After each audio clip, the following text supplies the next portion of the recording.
Good morning. Well, they took my mallet away. Where's the, doggone it, that's the funnest part of this whole gig.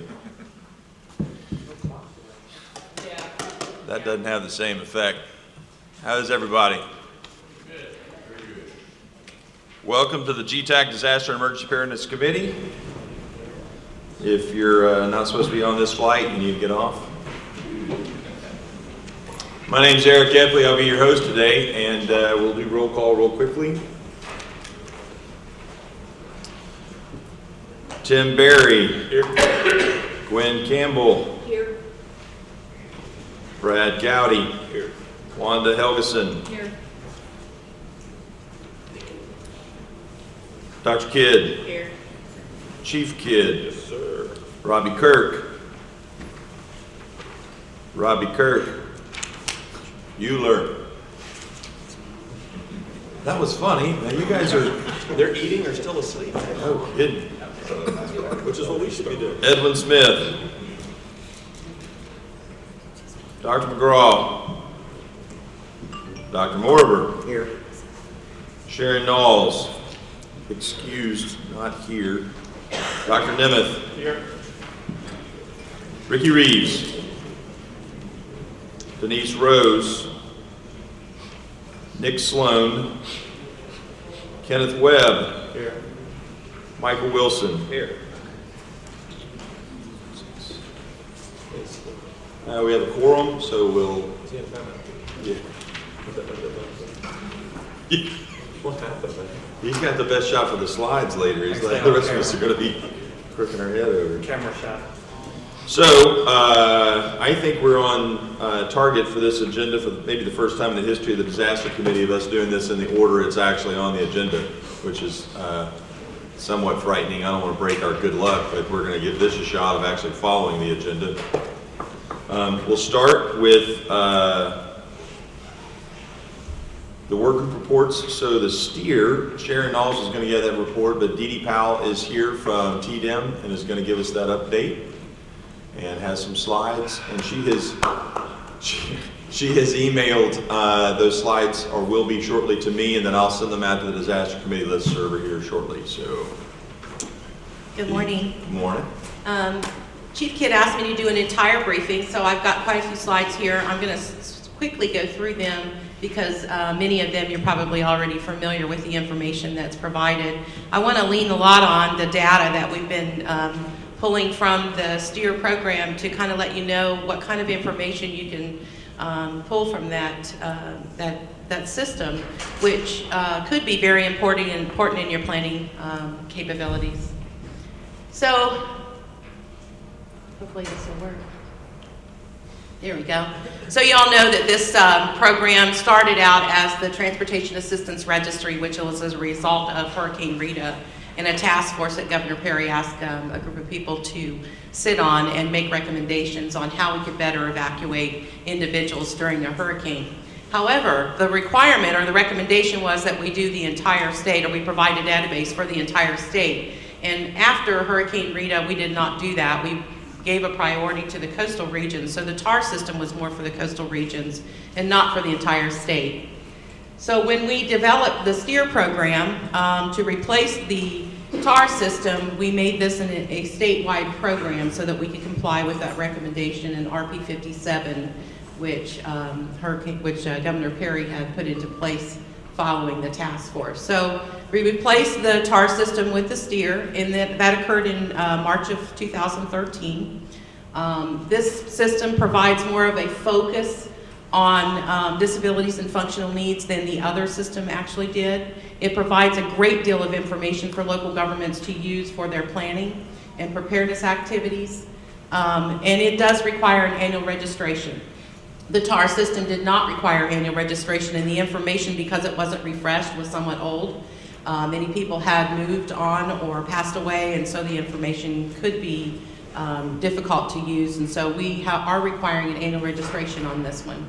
It is a voluntary program on the part of the citizens as well as the local governments, and there is no cost to local governments to use the database or use the information within the database. These are the ways that individuals can actually register within the system. I want to focus on the 211 has been in place for many years. We do have printed forms that individuals can use to fill out and fax to United Way or to our office.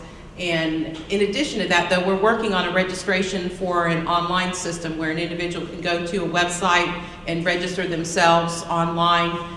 They will get a confirmation back that they have been registered, and we will be able to use that information in future years to let them know that it's time for them to re-register their information in the system. We are currently working on that. We have a beta system right now that's in place, and we hope to start testing that at the beginning of December. We're going to do some internal testing first, and then we're going to ask for some volunteers to put their information into the system to make sure that everything is working correctly, transferring information correctly, and that the individuals using it can understand the questions that are being asked of them. It will also provide the data custodians the availability to be able to enter information into the system directly themselves as well. As I said, registration is voluntary. However, for an individual to register, they must provide the minimum information, which is name, address, telephone number, and primary language. All of the other questions are voluntary. They have an area where they can say that they decline to provide that information. This is some of the data. Right now there are 15,794 STEER registrants. And this map here breaks down the areas where those registrants are from. There's a large amount of them obviously around the city of Houston, and some of the bigger metroplex areas have a fairly large amount of individuals who have registered. And as I think Eric mentioned, I sent you guys these slides so you'll have them. This is just a breakdown by zip code area. The registration system actually uses a zip code to show where the individual is located. And so this breaks it down that way. So it's the same information that was in the other slide, just by zip code. As I mentioned previously, this information can be used for many different purposes for your planning, preparedness, and response activities. The TAR system leaned more towards providing information on being able to evacuate on their own, and some medical information that led people to believe or led people to understand what kind of transportation they would need in order to evacuate. This program provides a great deal more of information. The list I have here, I'm sorry, this is very difficult to see, but it provides an overview of the information that is provided by the STEER, and I'll just kind of pull some information out. It tells you whether they speak English or Spanish or whether they have another language they speak. Some of the bigger numbers are, has a communications barrier, which means that they cannot communicate. They are deaf or hard of hearing. There are 3,479 of those individuals currently in the registry that have that issue or that have that problem. The biggest area is needs transportation assistance is 10,400 of the individuals who have registered need assistance with transportation if they have to evacuate from their home. And then require medical treatment from a doctor or nurse, 3,500, and I'm just not going through the entire numbers. Requires oxygen in their home, 2,284. So as you can see, some of these numbers is very important for our local government to understand that they have individuals within their community that require this type of assistance on a day-to-day basis. It will help them make decisions on how they evacuate. It will help them make decisions on how they warn people within the area, and provides them information as to who in their jurisdiction requires additional assistance to get out of their homes. We ask that local governments provide us with an appointment form for a data custodian to have access to the information. Obviously, the information within this database is somewhat confidential. It has home phone numbers, home addresses, in addition to the medical information that I showed a few minutes ago. So we do ask for an appointment form. We do also ask that if you have more than one data custodian assigned in your jurisdiction, that each individual have an assigned appointment form, so I can give them an individual password and user ID so that we can have access to how often a jurisdiction is accessing the information. And then we do provide training to the data custodians. I have had 7 training classes. We do those by webinar so that individuals don't have to travel for the training. I usually do that training class about once a quarter or more often if we get more data custodians assigned. This is a map that represents the number of data custodians that we currently have in the state. And I'm going to show you this next one is a comparison between the individuals who have actually registered for the system and the data custodians, and kind of show you the locations of those. So as you can see, we still have quite a shortage of data custodians that have been assigned. It's important that local governments at least assign a data custodian to access the information so that they know that individuals have registered within their area. The local government determines how they use that information. We do not tell them how they have to use that information, but we would at least like them to understand that there are individuals within their areas assigned or registered in the system. We continue to work with local governments to encourage data custodian assignments. And this is just a representation. This is the top 20 counties and the number of people that have registered within those counties. Just the top 20, that's 11,351 individuals are within those top 20 counties, or 71% of the registration. Starts out with Harris County and goes down to Taylor County with 135. 8 of those counties do not have data custodians assigned. There were some legal requirements for the TAR, therefore the STEER has some legal requirements, and that is that assisted living facilities must register their facility within the system. It also requires that the individuals be briefed within those living facilities and nursing homes that the STEER program is in place, and give them the opportunity to register if they would like. They also have to brief their families. It also requires that home health care organizations brief their clients on the STEER system and provide them whatever assistance they need in order to register in that system. I would like to say that the majority of the registrants have probably been input into the system through the home health care organizations. They are a very important part of this program because they go into the homes of the individuals within your community that need assistance, and so they do assist them in registering in the system. Unfortunately, this is a representation of the number of nursing homes and assisted living facilities that have actually registered in the system. There are only 916 of them in the state. There are over 1,100 nursing homes and over 1,700 assisted living facilities. So as you can see, there's a shortage of registrations. DADS has provided them a letter providing them information on the system and how to register for the system. And so we are continuing to work with those organizations to get them to register into the system. Some of the things that we're doing right now, we continue to meet. We have a STEER committee that continues to meet, and I'd like to invite anybody who would like to participate in that committee. We do have some local participation, and we've gotten more here in the last few weeks. Right now, as I mentioned, we're working on the online registration. We are going through that system, making sure that we like what it says and shows, and then we'll start testing it.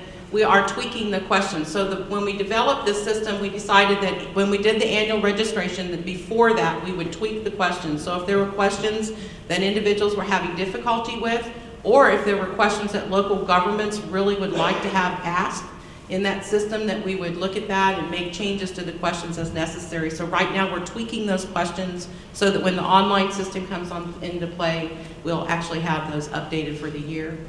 We're looking at archiving the TAR data. So right now the TAR data is still available to local governments. It will be probably until the beginning of next year. We're looking at archiving that information on January 1st. We will provide the data custodians plenty of notifications so that if they haven't yet pulled that information down, they can. The information would still be available even after it's been archived, so if the local government decides they still need it, they can contact us and we'll make sure that they get that information. We are determining when the annual registration date will occur. Because the online system is running a little bit behind, the annual registration is probably going to run a little bit behind because I'd like to roll that out all at the same time. So we're going to be working with the data custodians in December to talk to them and ask them when they think the best time to do that would be. I'm looking at probably around the beginning of the year, maybe February or March time frame, if they agree to that. And then we are encouraging local governments to participate in the program and in the committee. As I mentioned, I'm always looking for additional local representation on the committee. We can sit here and develop a program no matter, as much as we want, but if we don't have the people that actually have to use the program as part of the committee, it makes it very difficult for us to make sure it works for them. So participation in the committee is very important. And as I said, success of the registration depends upon the local government participation. If we have all of that information out there and no one is using it, then it becomes a real problem. So please let me know if you have any questions. I have a ton. I'll open this up first.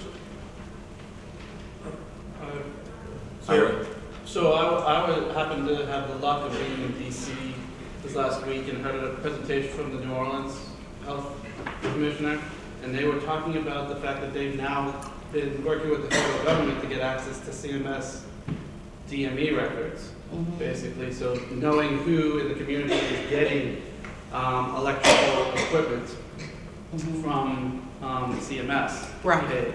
And they did a pilot study, which I guess Frampton hasn't actually been released, so they couldn't give us the whole. But they said, from CMS, they got about 700 people in the city. When they looked at their registry, there was about 6 that were actually on that registry. So it was about a 1-2% capture rate of the actual population. How are we doing? Have we started moving towards that idea, or towards maybe trying to find some way to get at the population in a more direct way instead of? We have a disability task force on emergency management that meets periodically, and we have been looking at different ways to get additional information based upon like Medicare records and things like that. And I think DSHS, the people from DSHS on the group have been working on that. So we're not just using this information. We're trying to provide additional information. The functional needs support services toolkit that we have has recommendations for local governments on some areas, some different locations where they can obtain access to information as far as the individuals located within their organizations. I have been paying attention to some of the things that have been happening in some of the other states, and some of the states are coming up with some very inventive ideas on how they can get information and be able to utilize it for their planning and preparedness activities. So as those become available, we will be working with the Disability Task Force to see how we get that information out to the local government. But I do say that our registration is a very small amount of the individuals within the state that actually need assistance during an event. Yeah, and I'm not opposed to going that route. If you want to come on the committee and help us do that, that'd be great.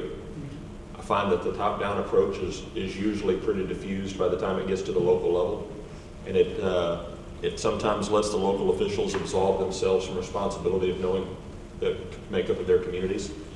And so I'd rather build this from the bottom up, but I'm not opposed to a top-down approach to also measure our success. Yeah. So the DME thing, it dawns on me that's not a bad idea to get a denominator, comma. If those people have a plan and they're going to, the value of this is it really does identify people who are raising their hand. So that leads me to about 140, not 40, 10. So the roll-off thing, Dee, do they roll off automatically, or does it send them an email, so the end of the year or whenever you flush it, right? Is there like the January 1st or December 31st? Do they get an email and say, are you still there? Are you still alive? Are you? For this year, we're not going to be able to use emails because we didn't have a means of capturing their email addresses. Right.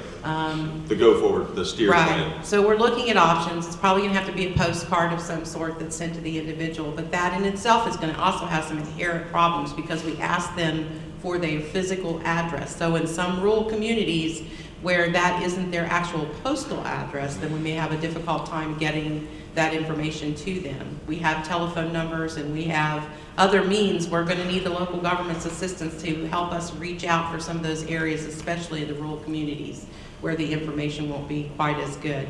There are other ways. We can advertise through press releases, and we can work with the Public Utility Commission to put information in utility bills and things like that, and we will do that. But we will basically archive the information on a particular date, and as I mentioned before, the local governments can still have access to that if they request it.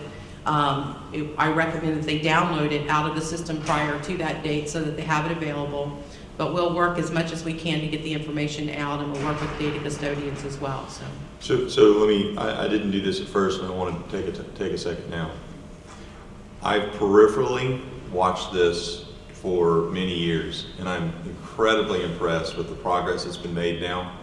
And I know that's really under your leadership. I mean, you've been central to this entire thing. So I want to personally thank you from this committee, and as a citizen of Texas, I want to say thanks, because this is I've been in those meetings a few times, and it is, this makes this thing look like a cakewalk. This is a blast compared to some of those meetings. So my hat's off to you, first of all. Thank you. How can we help? The data custodian thing looks low, right? Is. So how can we help you besides doing this PowerPoint here and putting it on our list? And I think one of the hardest things to do is talk to an emergency management coordinator who's already completely overwhelmed with the work that they have to do, and try to make them understand that they don't have to do it all themselves. There are a number of groups of people that are willing to assist them with this product.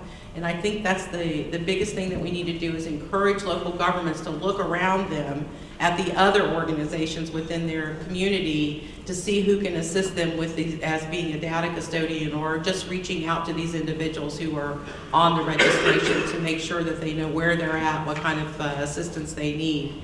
I know that in some organizations or some local governments, we have some people in the public health departments that are assisting with that. The data custodian is actually in the public health department rather than. That's actually what I was going to recommend. If we took this to HPP, the joint PHEP-HPP meeting, for anybody who's in the room that can help me with that, at PSHS or from that side. Joe, no, that's not you, but Rick and Jeff and those guys were not going to make it today, so I'll send them an email.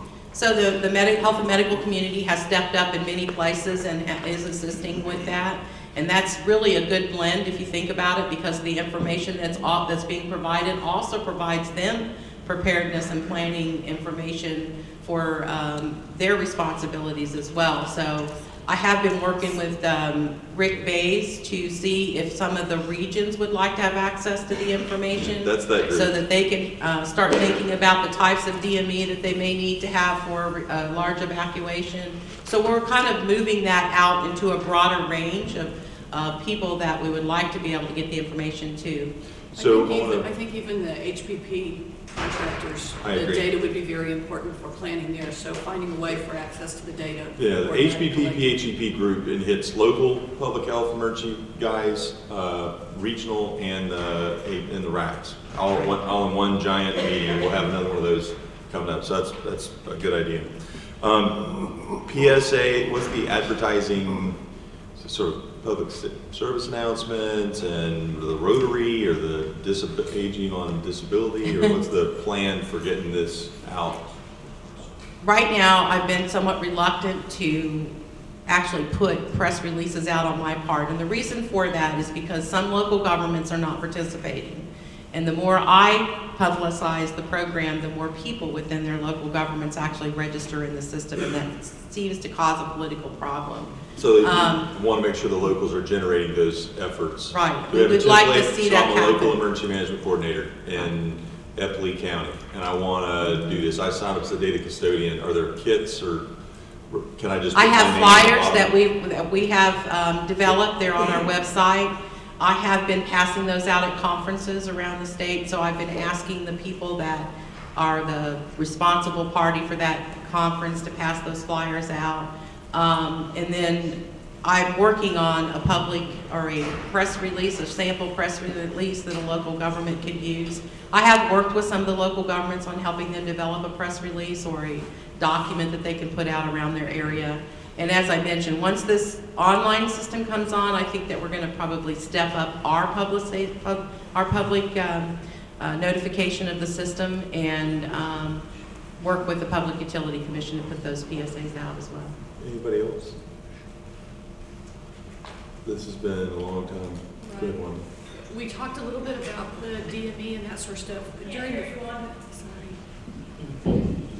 Just got to lean into Can you hear me? Oh, yeah. Yep. We did find in the freeze that we had several years ago that there were a number of individuals that had home ventilators that did not have home health agencies, and so the DME folks were very helpful to that. Going on what Ira said, is there some way that as we roll this out, there can be a requirement of the DME companies to help generate some of this information, just as we are requiring the nursing homes, the home health agencies, those individuals to help? I think that from my standpoint, I could ask the DME companies to help me. I'm probably thinking that's more of a legal issue as far as requiring them to do anything. That might have to be something that would come from much higher than our committee. But it is a thought. We could certainly ask them to participate. I'm not sure how willing they are going to be to give out client information though. Is there a Texas DME Equipment Vendor Association? Not that I'm aware of.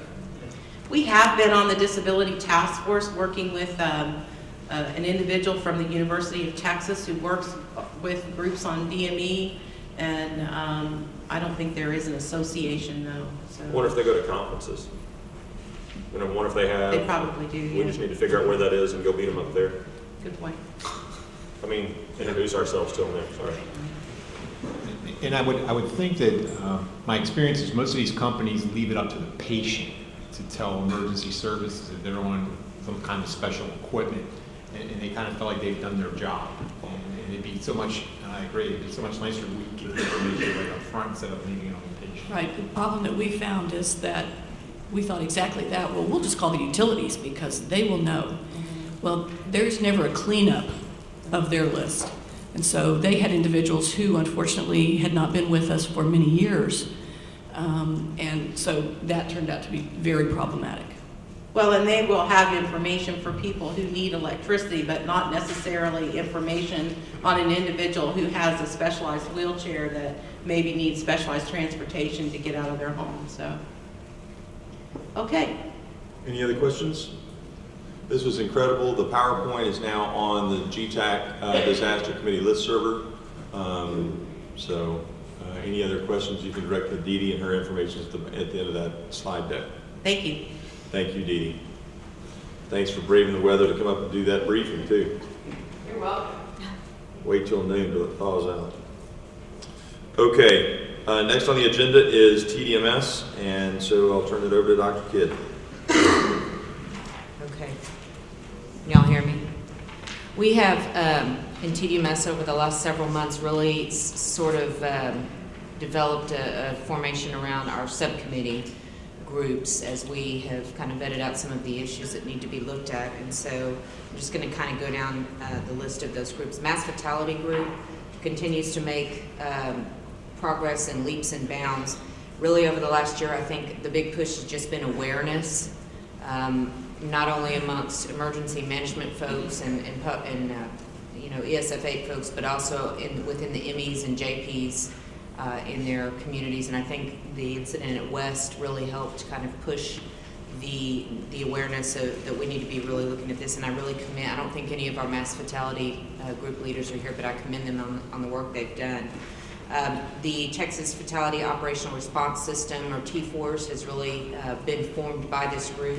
They sent out a letter to the MEs around the state and got a good response that the far majority of MEs that are in the state are interested in participating and potentially rostering some of their folks for a response if necessary. We are starting to get some justices of the peace from around the state interested in this movement and have actually been attending TDMS meetings. This group continues to work on education for more of a regional planning and response in mass fatality, and they are actually planning on having a meeting of the minds of the MEs from around the state sometime in the spring to kind of get some input on how we can continue to move forward. I know the regions, I know in our region there's really been a push for more mass fatality planning and response, and I think that we're starting to see that around the state. Anybody here in that group that I'm not seeing that want to add anything? Okay. Responder Health and Safety Group is being led by Dr. McGraw. That group has really been looking at some hard subjects, particularly in pre and post screening for our responders before they go out, looking at the CDC ERMS kind of concept, but that really hasn't been fleshed out very much. And so that group is continuing to try and figure out how do we assure that our responders are healthy enough to be deployed without stepping on toes. And I think the agreement kind of amongst the group is that that is really the responsibility of the home agency, but how do we assist them in developing some programs for pre and post deployment screening. Also, that group has recently sent out a survey, you may have gotten it, for just so that we have an awareness of kind of what some of the major health issues that responders may have that we need to be looking at. Let's see, disaster behavioral health is a subcommittee that's going to be formed. Chance Freeman from DSHS is going to chair that. That is still a work in progress, and that group is also going to be working closely with the responder health and safety group in determining what kind of behavioral health issues are our responders going to have, and how can that be assisted. Catastrophic triage guidelines subcommittee led by Dr. Morber are finishing up their final recommendations to be folded into the new DSHS focus on the crisis standards of care movement. And so we await Dr. Morber's recommendations from his group. The RMOC group has been revisiting the overview document that was put out a couple of years ago and determining what's the best way to standardize and operationalize medical operations centers around the state. And it looks like, Eric, you're going to be having a discussion of that, so I'll table that. And then finally, the resource typing work group, and Mark, jump in here if I'm missing anything. EMTF resource typing has really pretty much been finalized. You guys were working on mass fatality response and have been working with the mass fatality group on that. Is there anything else you want to add for the work that you guys have been doing?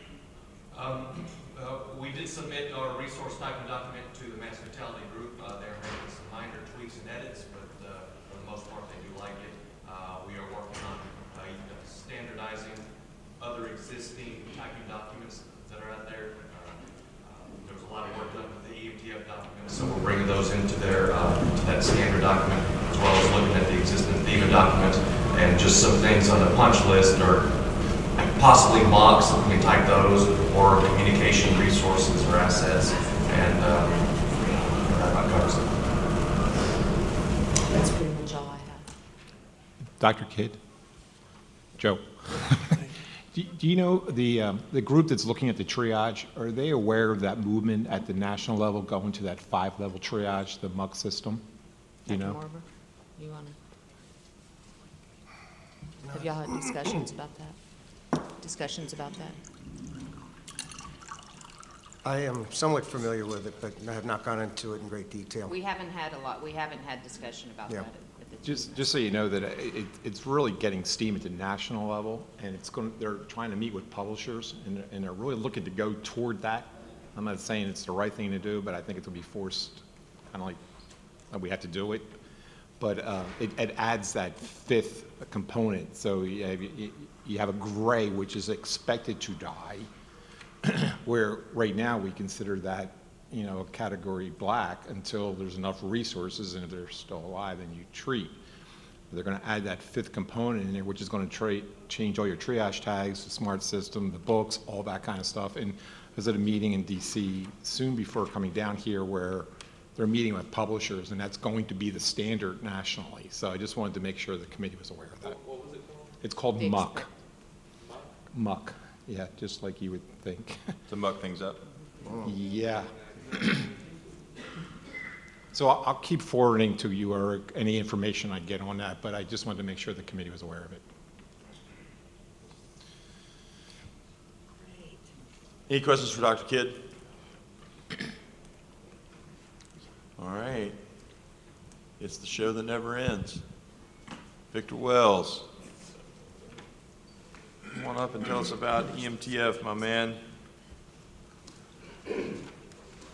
Well, thank you for letting me be here.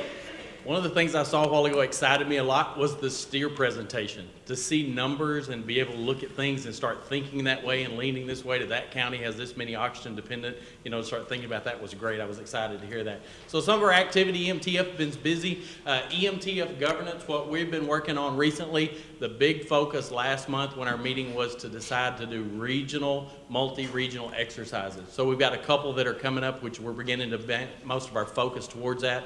EMTF 9, EMTF 1, and EMTF 4 jointly are going to work together to provide a Type 1 MMU at Baton, as EMTF 1 and 9 has done last year, and EMTF 9 did the year prior to that. Last year, they treated 395 patients in about 12 hours.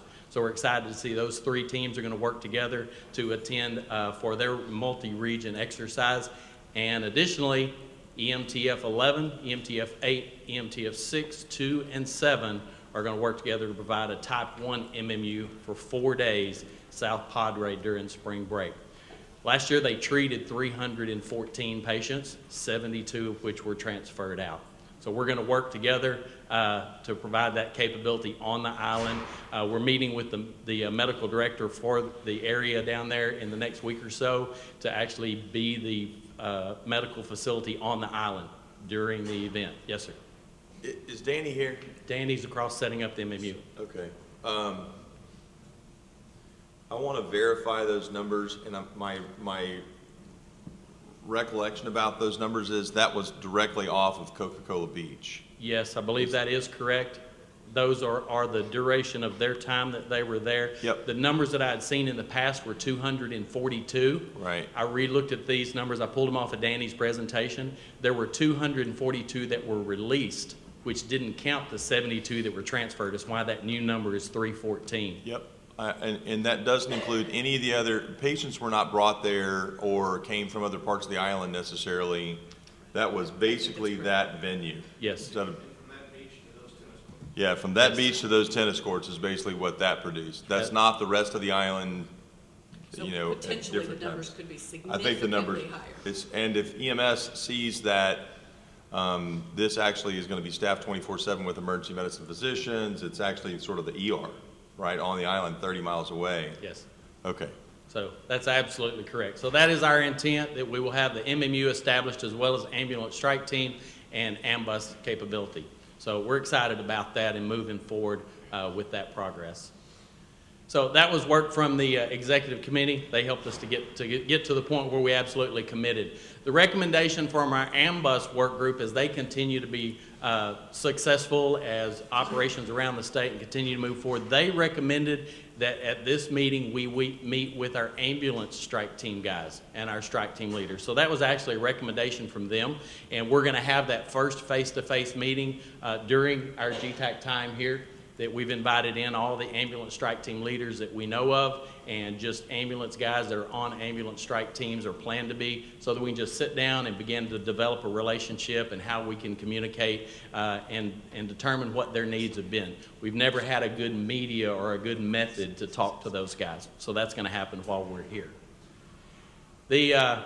Our ambulance strike teams right now still are at 35 teams or 175 trucks that are committed.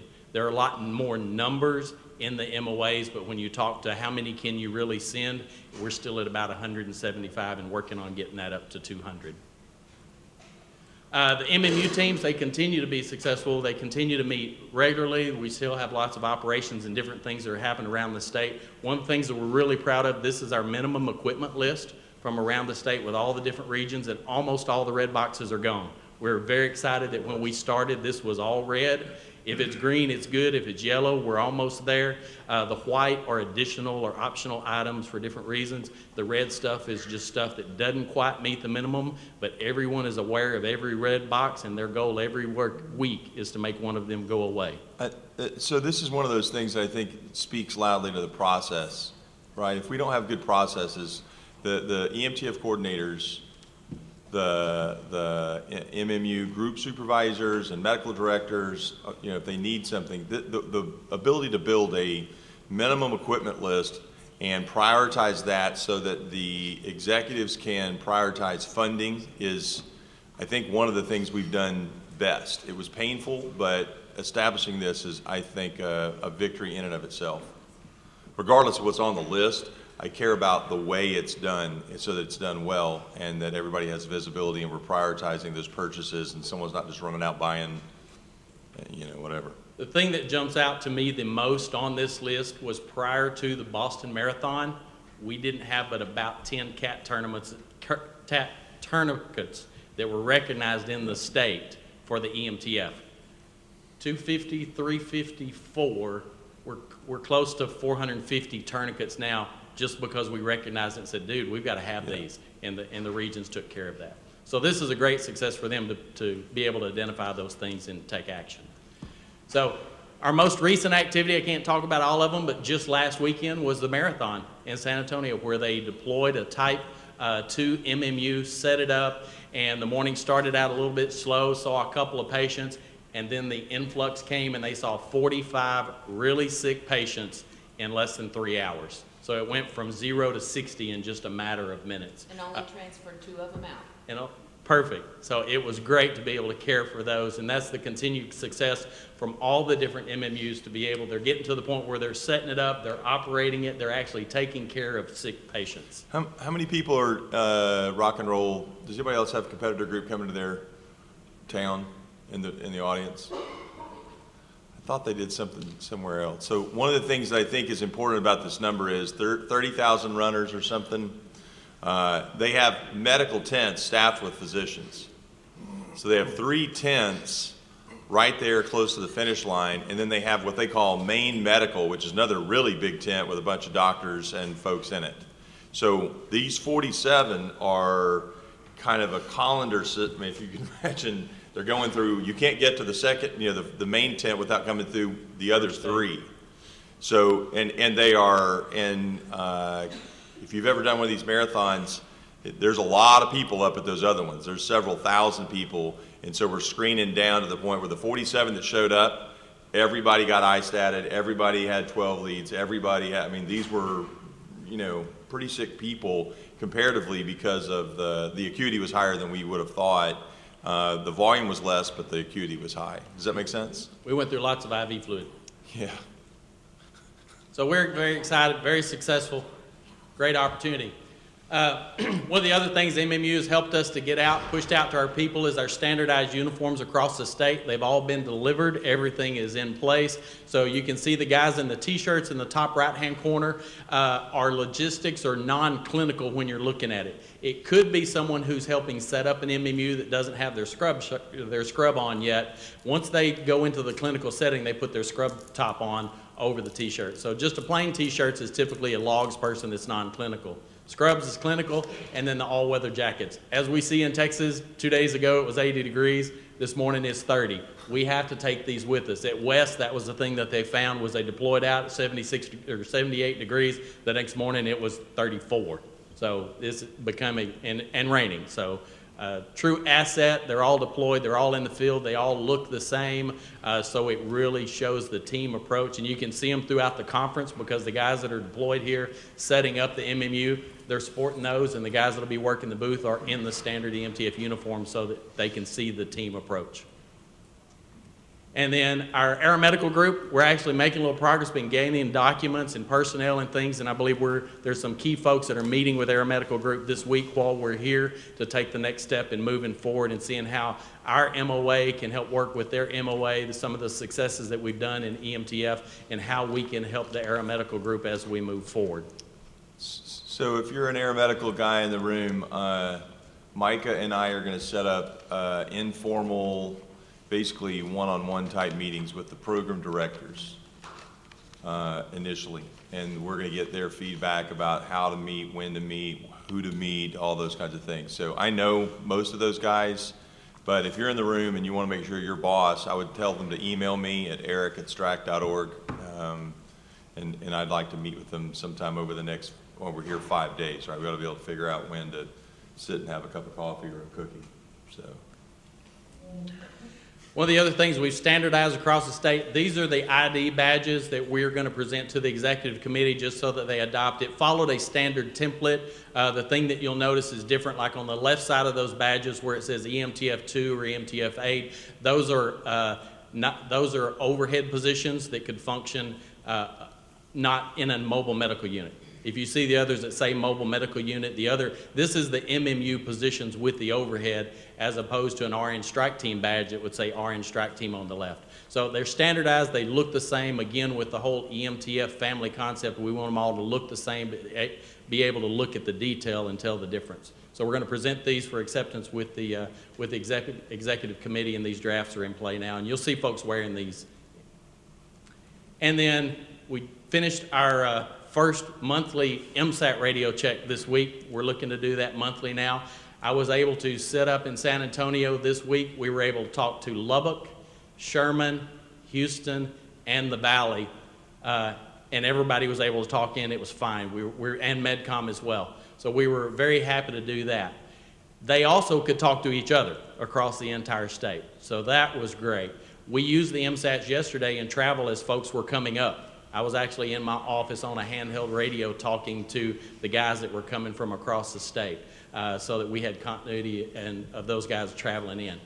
All of these locations actually had them in place last week, but some of them weren't available to do the radio check. So El Paso, Amarillo, Paris, a lot more in San Antonio.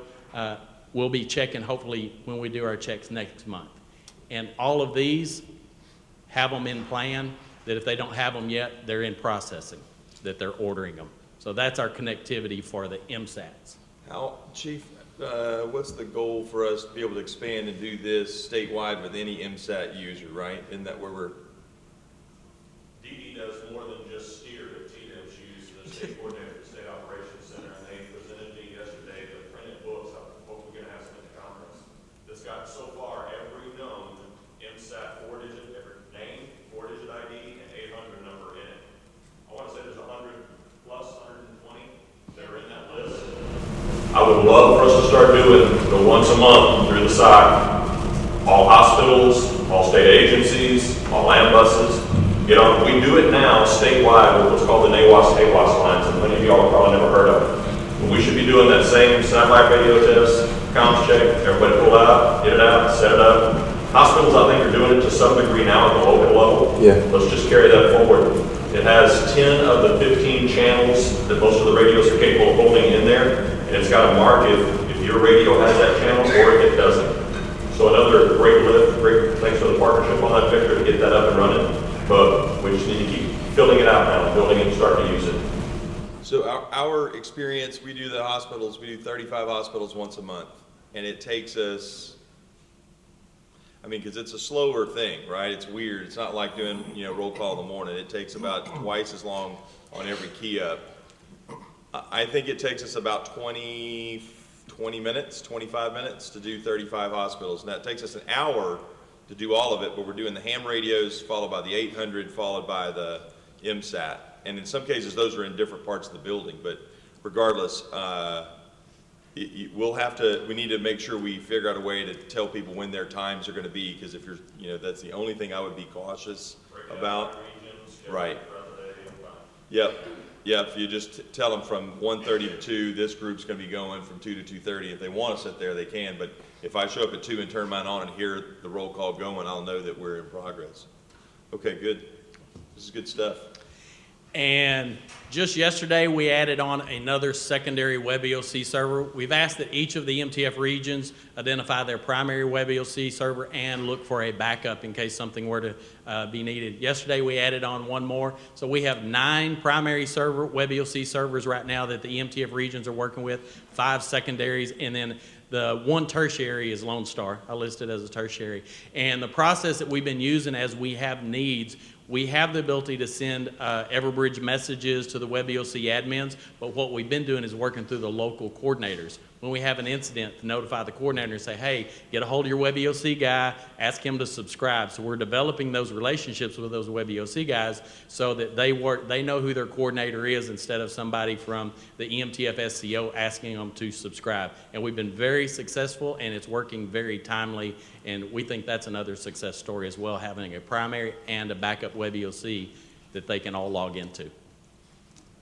That's good. Jeff and his team are doing a great job with that, by the way, Nim. That's the integration is working out really well. That's a good foundation. The MMU, if you hadn't seen it, we want you to come over. If you don't have anything to do, you can come help us set it up. But yeah, it's getting busy in there. They are building it out right now. When I left to come over, the anchor points, the 53-foot trailer, I don't know how they squeezed it between two columns and a wall, but they squeezed it in there. It looks great. The 36-foot is set in place, and they were deploying the awnings and getting ready to start putting out the 10-inch when I came across. So they should be well. It probably looks similar to that now as far as structure. So the guys are over there putting all that stuff together. So we will have, the footprint is a Type 1 MMU, so it'll be set up for everybody to come by, and we want you to come by and see it while you're here.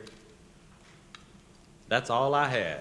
Questions for me? I do have a question. Yes, ma'am. You talked about the marathon in San Antonio. Did you use the pharmaceutical cash? Yeah. And how was it as far as the numbers of widgets that we put in there? Was there enough IV fluid? Were the drugs right? I bet you may be able to speak more to the drugs. One thing that we did notice is we need more monitors, more cardiac monitors. Yeah, I agree. So the challenge with the marathon specifically is it creates a subset of people, it creates a subset of patients that you would not normally, if you thought about what job are you going to for the, I mean, you're not going to ISTAT. I mean, this hyponatremia problem is, a real concern, especially if you're going to start, resuscitating them. And so the 12 lead, we're having to take it off of one patient to go run down and do the 12 lead and then come back, So we think the best way to do that is with probably some AEDs that are handy more than it's way easier to get $2,800 AEDs laying around and have 5, 6, 8 of those. I think we should have, so we'll talk about this in EMTF, but I think at a minimum, we need 1 or 2 Pro Packs, because a lot of times what you need to do is watch them. The wireless vital signs monitors from the buses actually might be another solution as well, because at least you get, an EKG, a pulse ox, and a blood pressure, on some kind of central screen, and so I think that was a lesson learned, that we wanted more monitoring. The fluid, I think we use we used a lot. We didn't run out, That but was my we gutted it. One thing that we did discuss, and I don't believe that in fact, I know we didn't need it, but we potentially could have, is for that particular subset of patients is hypertonic saline. Mm-hmm. Just to have some available when we didn't.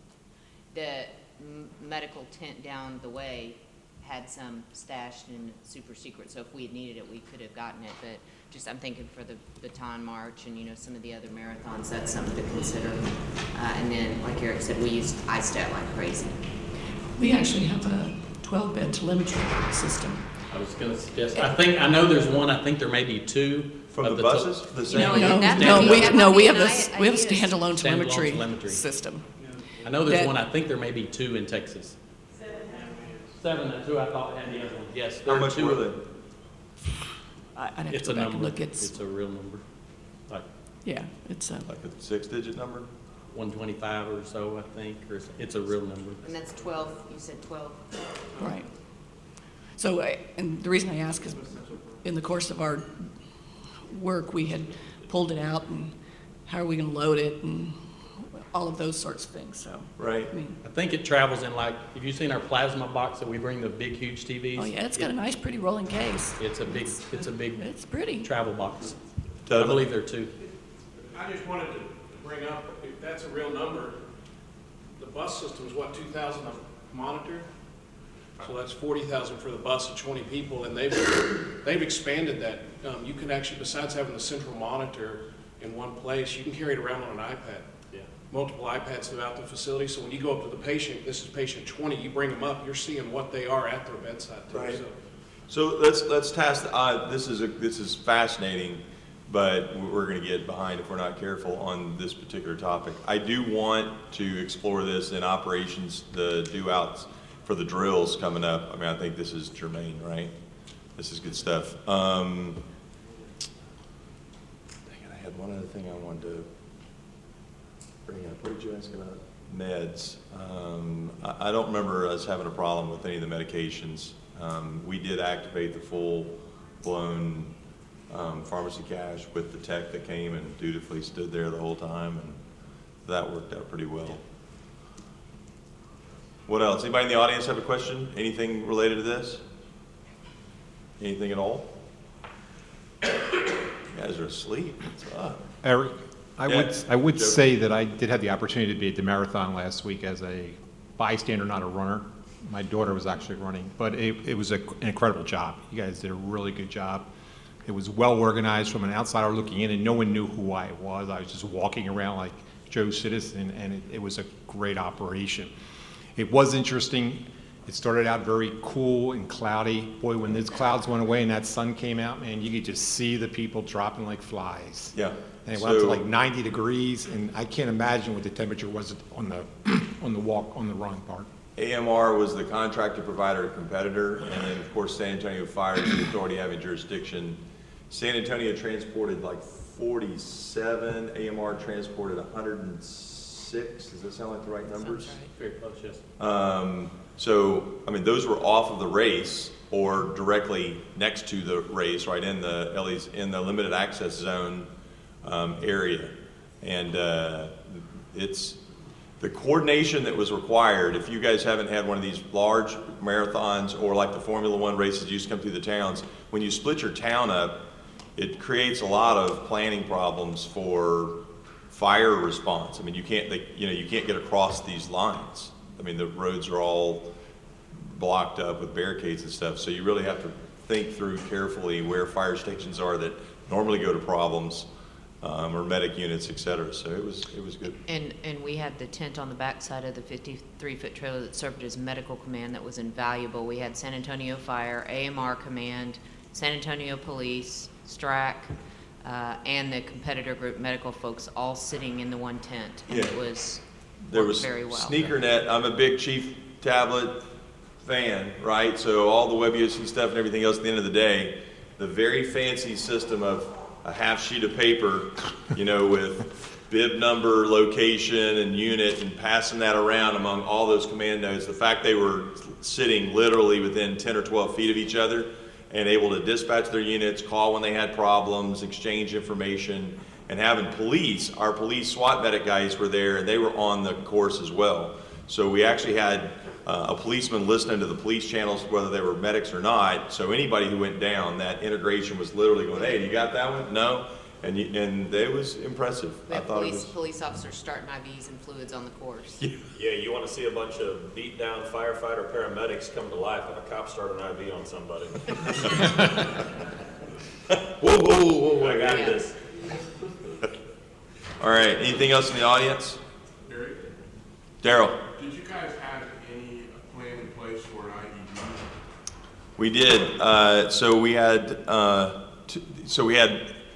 surge operations, right? That we were going to have 100, 150 people being seen in droves of 10 or 12, 15 coming in at a time as the runner, sort of what you would expect. And we had a completely different MCI plan, and that would have changed command over. The command bus that was running all police, fire, and EMS operations was a little standoffish while we did this race medical branch, right? But the full intent was to transfer that back over to San Antonio Fire. We had 2 medical shift commanders, one in the tent, and then one back at the big bus if we'd had a bomb or some other kind of problem. Because now you're talking about everything coming, and someone needs to be further off of the course. And the other problem was really, as we talked about this in planning, the people who are falling out are still going to fall out, right? They just because a bomb went off doesn't mean you didn't run 22 miles in 90-degree heat, right? They're still, so those other patients we would have had to see anyway, in addition to whatever happened. I think SAPD, ATF, TSA, and other agencies did a really spectacular job with dog sweeps and other things that happened, and the area was the most locked off I've ever seen it. It's porous. I mean, it's porous because it's a race and people can walk back and through, but the areas we were in were pretty secure. The MMU was completely enclosed with about an 8-foot cyclone fence. We opened the front up to give the appearance for the ambulance guys, but it was all still attached. And if we had to, we could swing those gates around and wire those closed, and we were completely occluded again. And free fire zones of, you know, where you can't have, you know, dumpsters right up I mean, it was, there was some thought that went into this one, I got to admit, more than I realized. Some of the other things were every single one of our police officers, not just our TAC medics, every one of them had a tourniquet on them, and we had almost 200 of them deployed. Plus, we had our TAC medics. We did some planning on the positioning of our medical tents. The original plan, first of all, the original plan was the MMU was way too far away. So then the plan was to put it next to the main medical tent, right at the finish line. And so then, obviously, you know, we thought better of that and separated them as far as we could, but still, you know, we were able to reasonably get patients back and forth.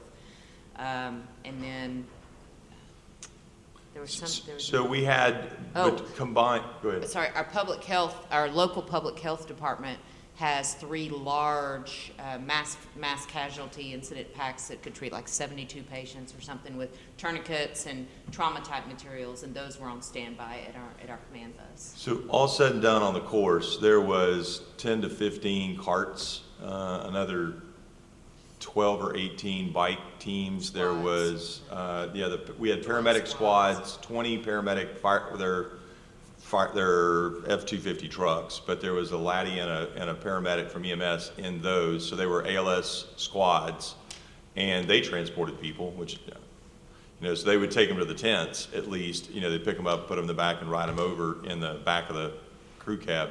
And then, how many ambulances? I don't remember. AMR had 30, 27, something like that, and then, you know, San Antonio had another 6 or 8 that were dedicated to the, I mean, it was impressive. It's a lot of stuff for 30,000 people running, and so I think the initial response would have been good. The comm plans, we had all the AMR channels cross-patched over to our regional mutual aid channels on the 800 system, and they were on a rented system from one of the Motorola shops. So we had all the cross-patching stuff done, which really gave you about 9 channels with 4 surge TAC channels down there. So you could hear PD, EMS, command, AMR, medical tent, and then 4 free channels for something ugly. So it was one of the better coordinated things. We don't always do that well. So. And actually, WebEOC was used very well. There was a lot of intel for folks that could monitor the appropriate stuff and really see what was going on. The police guys have now just assigned a scribe. They just have an officer who just listens to the radio and types it in. Literally every call that's kind of going out. So that's helpful. Was there much discussion with the hospitals about you want to make sure your backup systems are... So you touched on the one thing I think Emily and I had a long discussion about it, because I don't think we did as good a job prior to the last 2 or 3 days, right? I don't think we briefed up the rest of the city that this was a big problem. Now, you kind of have, this is like any big event in your town. You have to be a moron not to know it's coming, we still didn't do a very good job of briefing, except for the downtown hospital. I will say, though, that my discussions, we have 3 hospitals downtown now. And one of them was the main transport hospital that competitor group had mainly been working with. The other 2 hospitals, my discussions with them were, you know, what is your plan to staff up? You know, are y'all... And both of them answered, well, y'all are setting up the EMTF, right? And literally that was a primary reason that they did not staff up, because they knew that the EMTF was going to be there, which I thought was, actually, if you think about it, is pretty cool. Yeah. But the EMTF took a huge load all those off the patients ERs. would have gone to the ER. Yeah. So They came out of main medical. They purpose. wouldn't have stayed at the tent. Those all would have been transported to local ER. So I think we had 11 go total. Yeah, Does that sound it right? wasn't. 11 went to ERs instead of 58. So it was good. Any other questions about that? Which I'm sure they appreciate, but it does correlate to decreased revenue. Just saying. Yeah. Just a love hate on that. Are you saying that marathoners, because they fly over the country, tend to be insured? Is that what you're... Okay, any other questions for Victor? Going once. Thanks, Victor. Good job. Everybody go take a look at that booth. It's sure to be a great one. Medical Incident Support Team and Ambulance Staging Manager courses. Do we have those dates? Go ahead, Victor. Do we have them? I do have those. My hand in notepad. Are these locked, Mark? As of my understanding is yes. He's nodding yes. ASM Galveston, February 18 and 19. Missed in the Metroplex, March 27 and 28. And the ASM and Missed Refresher, May 10 and 11 in San Antonio in conjunction with the TDM conference. It's the weekend before. So we'll tie it into that TDM week. Y'all heard it here first. First time that date's been publicly announced, so shh. Oh, sorry. No, it's fine. Go ahead. We have an event coming up. Dee Dee, do you guys have a hotel? Do you have a conference hotel like this one is to the EMS conference? Is there one that's going to be dedicated to that? Not yet. I don't know. Okay. All right. So we're doing missed, refresher, and initial in Dallas in March, right? It's not refresher, it's just initial. No, it's just ASM initial is February in Galveston. Missed initial is in the Metroplex in March. And then we'll have a ASM and Missed refresher in May. Are we saying Metroplex because we haven't talked to Rick and them and asked We for talked, and yes, they would like to have it in this region. We haven't identified exactly Right. which pinpoint. Is he, Rick, are you here? I know I saw Leanne. Yeah. We need to do that. We've picked the dates, we've locked those up, but we just need to find the right venue that you think will be in the right place. We ought to do that this week. Are those bad dates? I hope we haven't done this again where we screwed up the dates. I'm sure that's on your executive committee strategic planning session or something. Right now, look at my calendar, so we'll talk about it. Okay. And by the way, like any other dates we've ever done for MIST and ASM, those are, you know, until you're there in the room, they're soft. Yeah, there's squishy dates. But we have to start doing something. We have to put something on the calendar or else we'll never do it. Good? Good.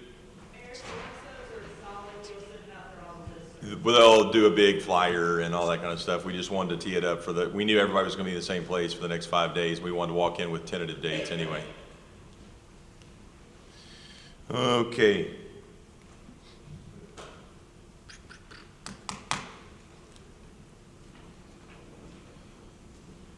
Wow. Prioritize next step. A discussion of RMOX. I'm sorry. I actually skipped over my own agenda item.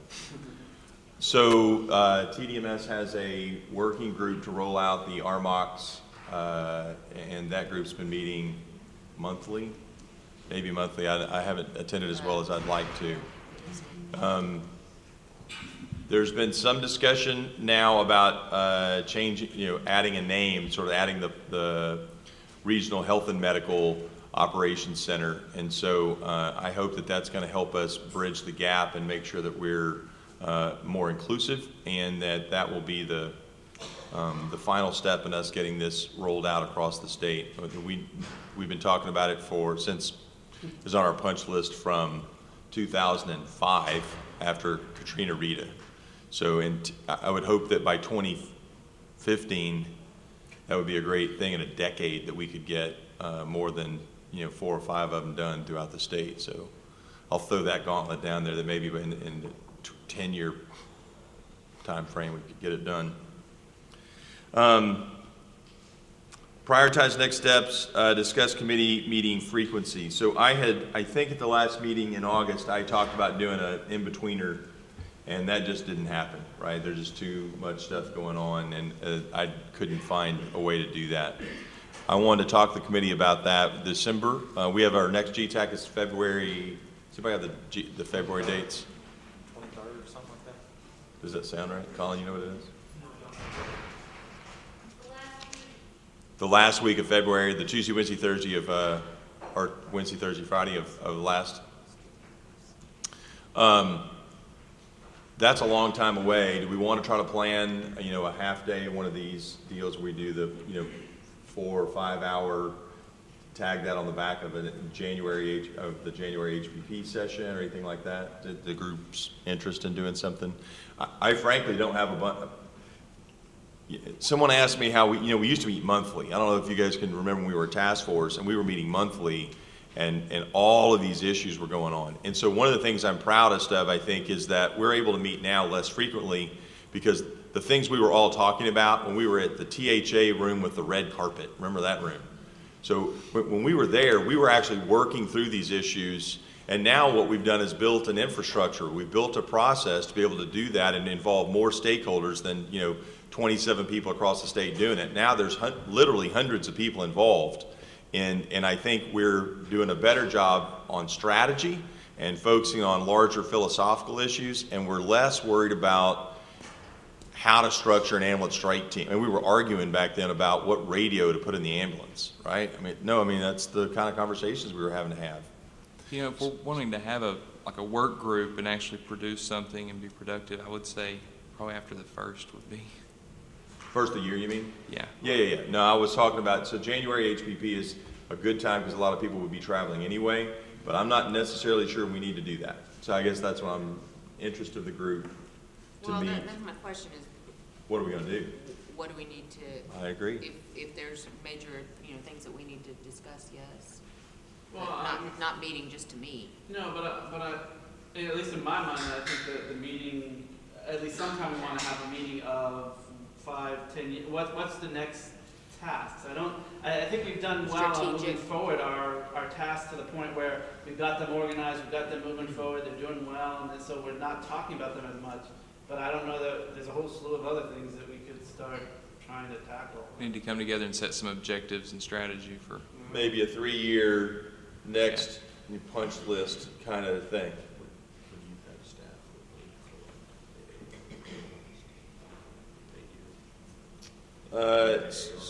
Thank you for saying that quietly, because I'm not sure.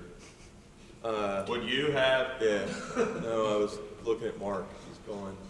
So one of the ideas Nim just had was look at our AARs. Someone go through the AARs and find gaps that we've identified through our exercises.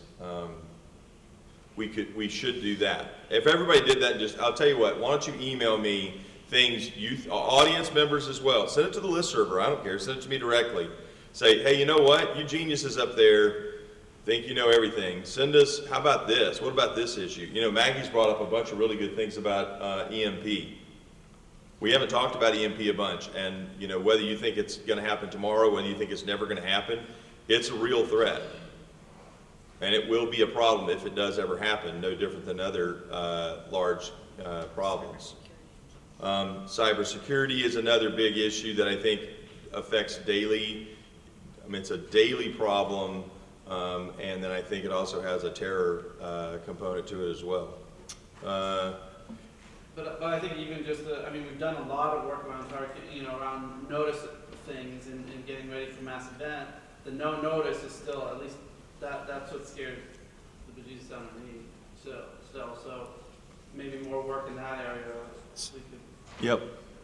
I think rapid no notice, sort of the West, thing where we get better at doing that rapid no notice.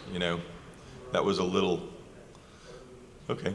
So I'll tell you what, let's wait and make a decision after the punch list. When people send me, if you want to put together a 4-hour meeting, we can decide today to do that and go over the punch list. But if everybody doesn't bring a punch list, it's going to be kind of quiet. So let's tentatively, when do we normally, I'm trying to remember how we do those. HPP is on a Tuesday. And then we follow, Wednesday is usually the joint thing if we have them. Is January, does anybody know HPPers is joint on that? Yes. It is? Mm-hmm. The next day? No, it's on the Tuesday. It's the same day. And then we do EMTF governance, all that stuff that night.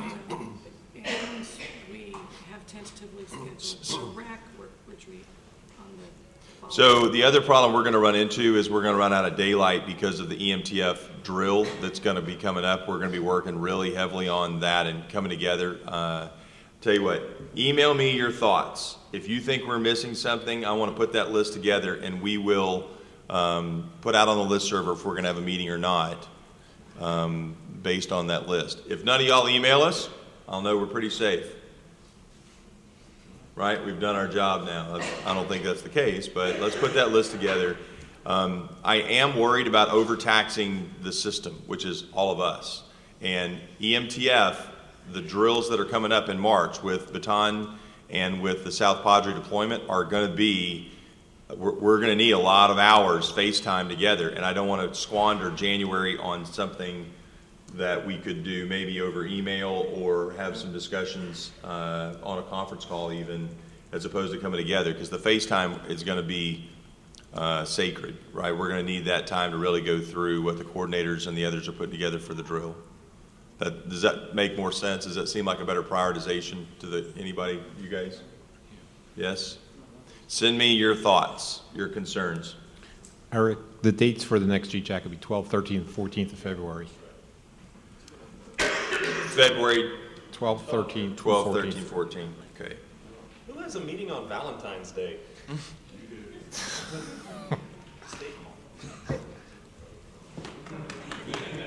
We'll get you out early.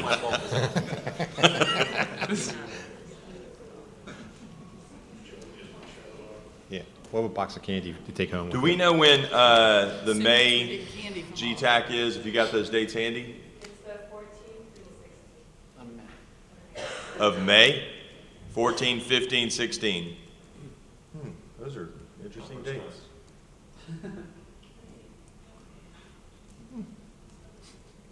We may want an augmented. Have you locked into your schedule? Are you know what you want to do? Is it Monday, Tuesday, Wednesday, Thursday like normal? Thursday, the light day? We need to bring that up with GTAC that the May, Joe, can you guys get that on the, is the agenda locked, or is there an open time for us to talk about those things at GTAC? Because that's going to be. My guess is the hotel's already done. There's always public comment. There's time to talk. I think, don't you agree? So we need to talk about that. If the TDEM conference is that same week, and it starts Monday, Tuesday, Wednesday, Thursday, it's going to be tough to do GTAC Wednesday, Thursday, Friday. We may want to do some kind of altered thing where we jam everything into Thursday all day and do an hour. Didn't we have some plan to do that anyway that none of us liked? It's a long commute, but maybe they could move GTAC to San Antonio. Do we have some, I think there's a law we can't do that or something. No, we're doing it here. We're doing GTAC right now. We can move it. They have to take action to do it. It's supposed to be held in Austin, but it. Okay. I said we do it in shirts, meet in the middle. Well, then both of Schertz's largest suburbs to the north and south will be, okay. Prioritize next steps, discuss committee meeting. All right, general public comment. General public comment. Anybody with a thought? Anybody with you're angry about something? Want to tell Dudley how good a job he's doing? Anybody want to just say how great the Spurs are? Because they are. I don't know if you knew that. Okay, going once. Good deal. We will meet then possibly in January in association, but my bet is that, in association with HPP, but my bet is it'll be the February meeting. Maybe we can look to associate it with TDMS instead. Yeah, and the new, both those people aren't here. So the new turnover will happen by then, so. Hey, Eric, Michael? a couple of weeks ago, we did, we participated in Urban Shield up here, and we stood up EMOC, which is our mock up here, and we had our DC from district up in Sherman in the EMOC with us. And there's still, it seems like there's still an issue with resource requesting, as we all know, but I want to make sure that that's being discussed as part of our mock, because I was watching the County Star, and we're sitting in the EMOC, we've got warehouses full of stuff, we've got mass fatality trailers, we've got all this stuff, and I'm watching on the Star, and the EOCs and DDCs are ordering stuff instead of calling over and these requests are going everywhere. There's no, it seems like there's still a lack of integration in with the RMOC, SOC, SMOC, whatever. So was it your opinion that the local jurisdiction got to the DDC and the DDC went straight to the soccer smock without looking left or right before it went to Austin? Or Part do of you that think was it's- it, and then, I mean, the EOC was putting this request into STAR, which was going to the DDC. Well, there's not even a selection on, well, there was one selection for, I think, the Houston mock. I think they're built into STAR to fill it, but none of the other ones were. So that's not even an option to send it over to EMOC to have it filled there. Well, Rick and I both think Daryl should fill those anyway. That's good. So it was just an interesting observation, us doing that drill. How do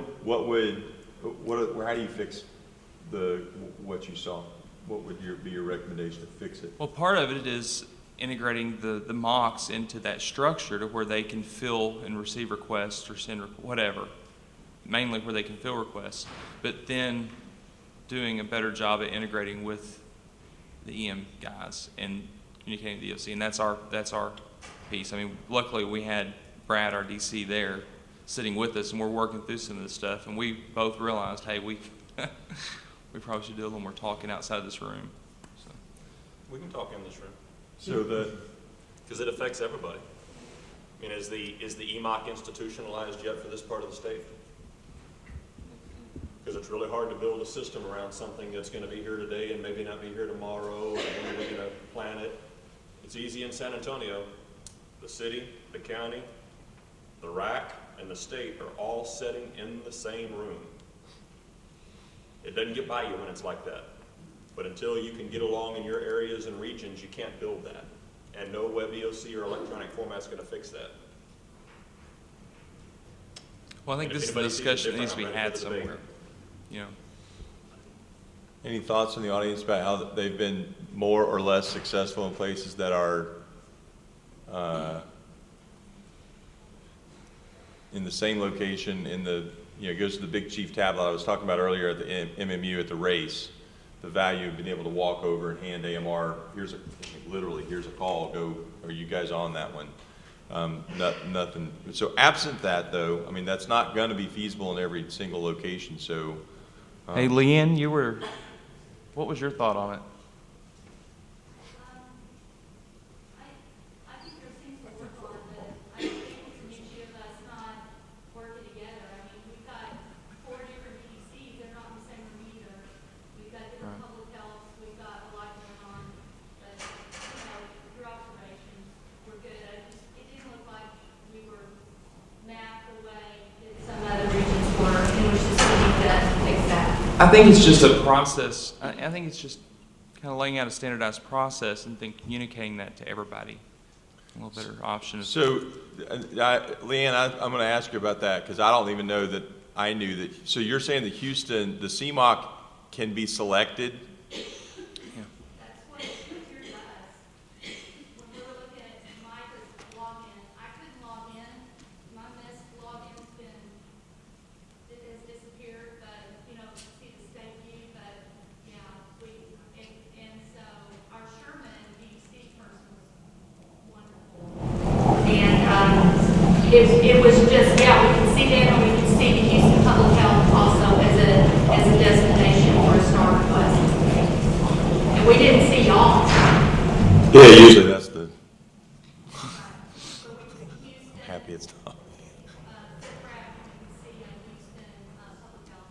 How are they labeled? Were they labeled SETRAC, or were they labeled CMOC, or were they labeled? CMOC and I forgot how the public health region, the public health region. Like Harris County Public Health or Region 6-5? It was like PH 6-5 or something.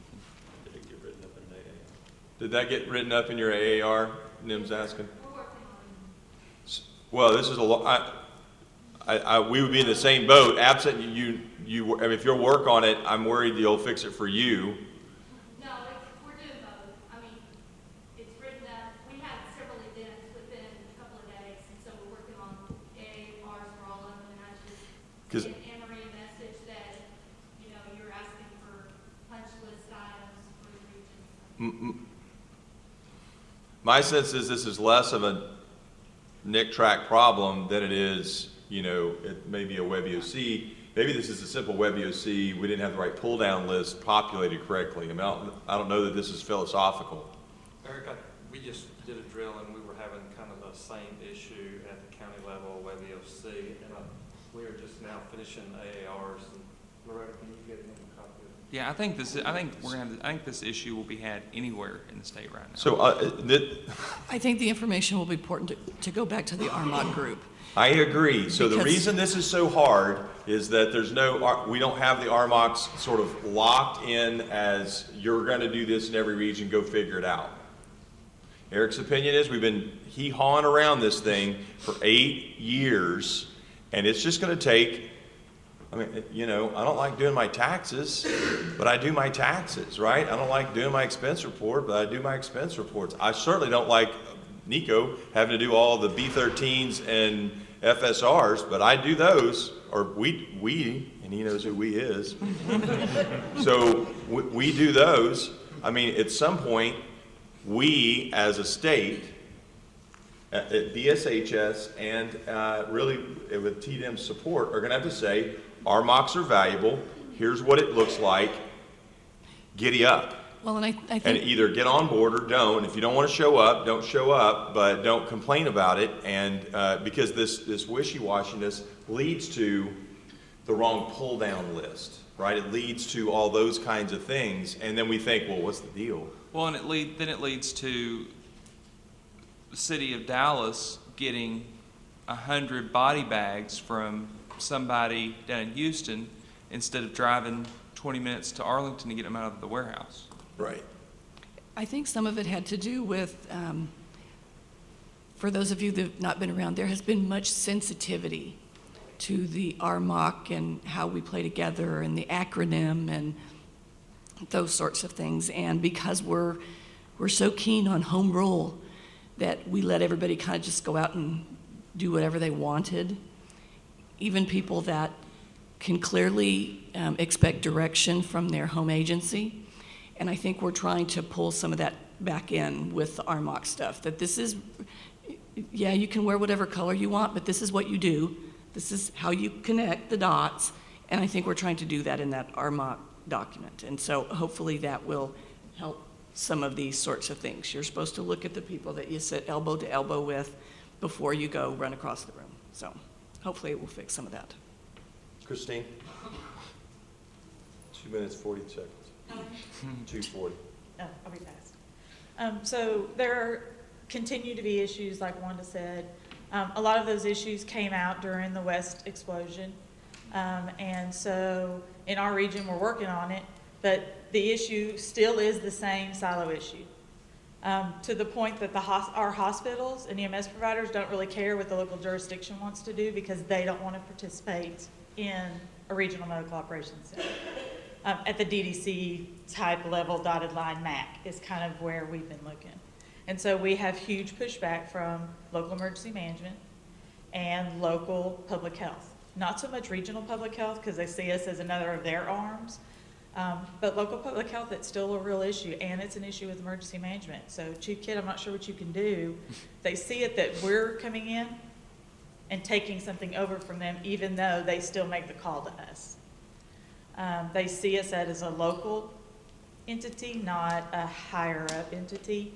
And we've been in meetings, but it's not just that particular person. And I know we're not the only region. Same things happen. I cover 3 regions, same issue in all 3 regions.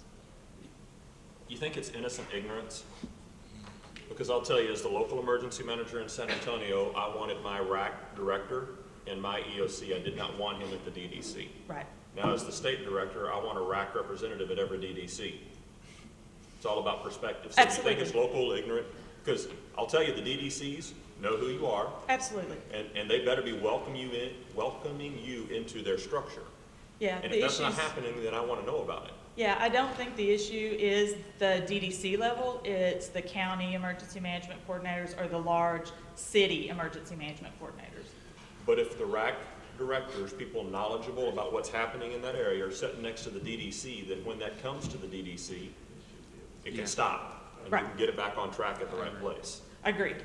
But I just don't think there's support. And on WebEOC, we have an issue because not all those local servers are participating and uploading Fusion boards like they're supposed to. Okay, so how many want to do away with the 43 WebEOC servers today and go to one statewide system? I'll raise my hand. I don't know about, I don't know about If we built one. a statewide system that had maybe 6 to 8 to 10 boards in it that were common all the way across, and you kept your local WebEOC servers, but if you wanted something from the state, you used the one system and one of those boards, how many of you would do that?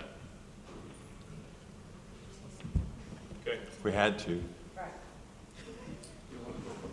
I mean, so, but, I mean, that tees up, I don't know what time, I'm over. Oh, Lord, it turned. This might be, It's stroke. this might be part of the Neil, list. you up? Yeah, we're up, we're done. We will send these comments, I'll put something out on the list server. I appreciate your time, and we want to be kind to the stroke guides because I hate when we go over. So, thank you guys very much, we're adjourned.